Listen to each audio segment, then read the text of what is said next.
Did you make this huge mistake and ruin your credit?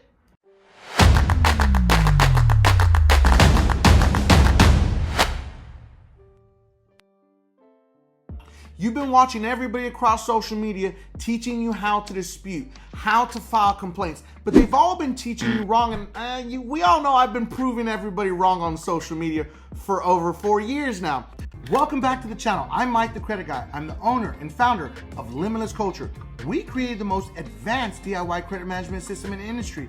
Our system allows you to take control of your credit, creating custom Metro 2 attack letters every single round, never using templates, for only $55.99 a month. Link is always going to be in the description. Now let's get into this video. On today's episode, I'm going to expose a huge credit repair secret that all these amateurs are not paying attention to, and they're all dropping the ball. The credit bureaus are actively trying to stop you, that's right, you, the consumer, the everyday blue-collar worker, hard-working American, from working on your credit. Whether you're just someone that is using a DIY program, you're someone that bought a bunch of template letters and you're using those also, or you hired a credit repair company. The credit reporting agencies, Experian, Equifax, and TransUnion, they are not credit bureaus. Someone gave them the nickname and it's just kept going for years and decades. The credit reporting agencies are in fact using and selling your data to profit off of it. So they want to slow you down, they want to stop you for that main reason, because as long as they can keep you as a subprime lender, the more money they're gonna make off of you. Your information is called big data. It is the number one thing that makes the credit reporting agencies money. This is what makes them billions of dollars every single year. The subprime lending world is a billion-dollar industry. They don't make money off of people that get auto loans for 0 to 3%.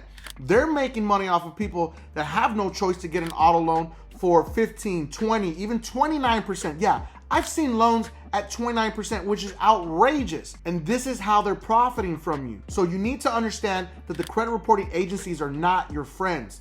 They want to keep your score down as much as they possibly can.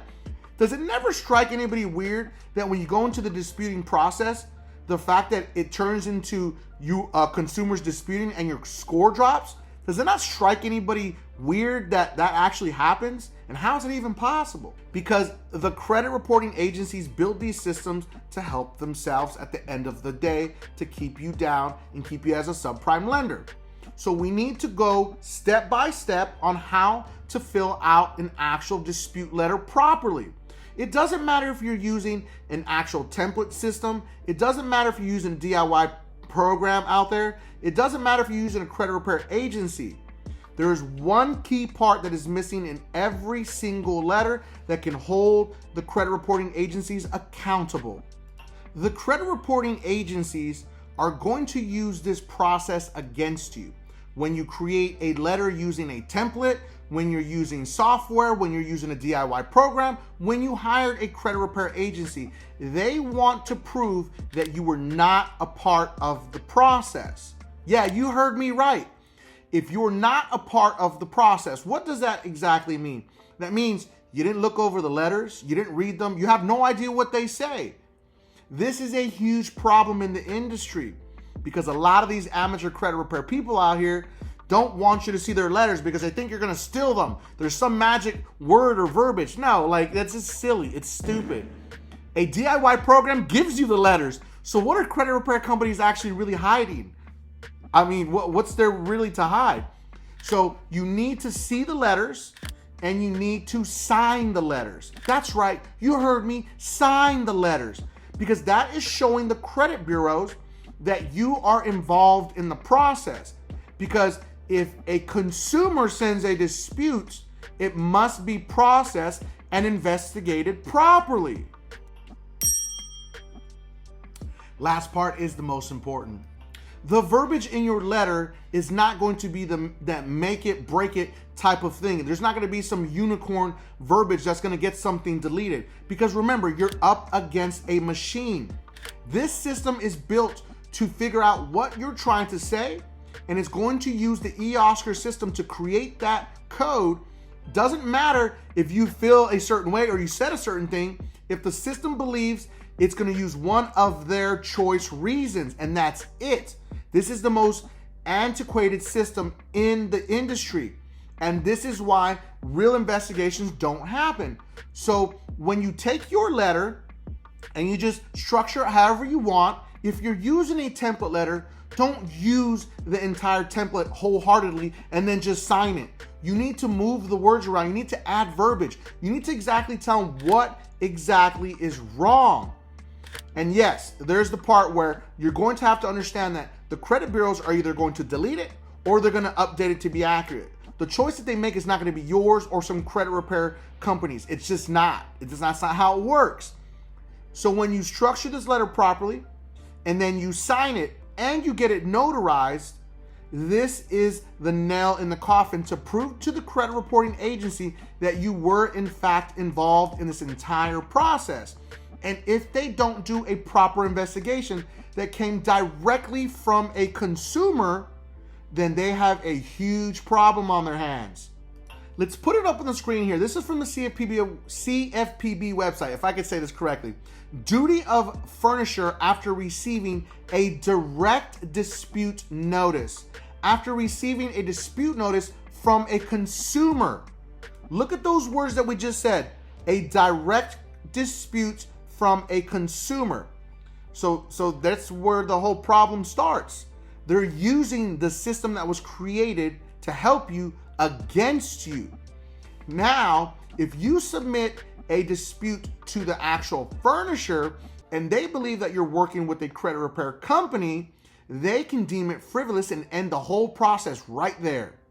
Whenever you're disputing, you need to make sure that your driver's license is updated and your proof of utility is updated to your current address. You're trying to dispute items and you're trying to dispute addresses, but you're using the same address that's on your utility bill or your driver's license.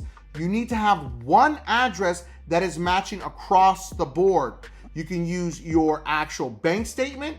That is a very solid form of a utility. You can use your actual utility bill from a cell phone. And then your driver's license. All three of those addresses must match. Give them more information than they're asking for. So if you send in a copy of your driver's license, you send in a copy of your social security card, you send in a utility bill, and you send your bank statement, that's 4 ways that they can actually identify you. There's no way that they can say, oh, we didn't know. It appeared like it came from someone else. It's not you. At that point, you've got them dead in your sights because you gave them all the needed documentation to prove that it's you. And then you took your letter and you signed it and you got it notarized with a notary that's 100% free at your local bank, or maybe you might have a friend that does it, but it's usually free to do at your local bank. They have a notary public in your bank. So take your dispute letters and actually get them notarized. And then you pair that up with your correct address. I know that's shocking, right? People are like, this is not really a big deal, Mike. No, it's a huge deal because they're going to use any reason they can to deny your dispute. So now you got the correct address, your driver's license is updated, your utility, your social security card, and it's notarized and it's signed, and it cannot be ignored because the system is going to recognize that notary on your letter. I'm telling you, this is one of the most underrated and never used processes, signing your letter and getting it notarized. These 2 extra steps that people don't want to take because they, I don't have time. I don't have time. You need to make time. You want better credit. You want to change your life. Then take control and take those extra steps and stop making excuses. Because those extra 5 or 10 minutes that you could have spent going to your local bank to get the letter notarized and signed, and then you got it ready, now you can go mail it, like that's going to save you thousands of dollars every year.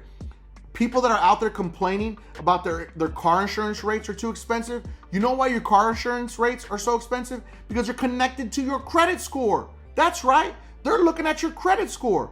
You want to go apply for a home or an apartment, looking at your credit score. You're trying to get utilities in your name, trying to get a cell phone, looking at your credit score. This is going to cost you thousands of dollars not taking action.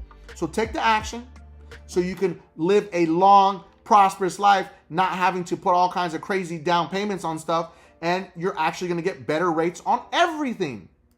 There you have it, ladies and gentlemen. That is the secret weapon to holding the credit reporting agencies accountable. Sign your letter, get it notarized. It's an easy step, it's free.